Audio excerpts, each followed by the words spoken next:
Endi hozir so'zlamoqchi bo'lganimiz Xo'nford 2010 302, ya'ni Shoji ismidagi.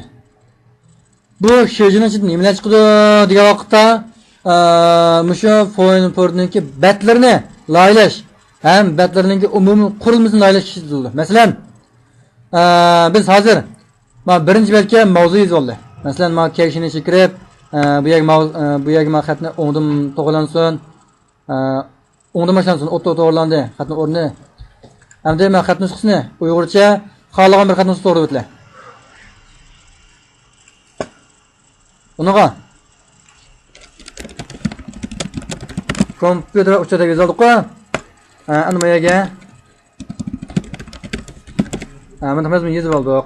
Andan keyin bu ostida ikkinchi batni qistirlar, ha? İkinci bat mavqa şekilde bo'lsin. Bu yerga kompyuter uchida ma'lum yozib oldik, bu o'ng to'g'rilansin. Endi xatninki nusxasini Uyg'urchaga tangishib o'tla. Bu yerga undan boshlab beray.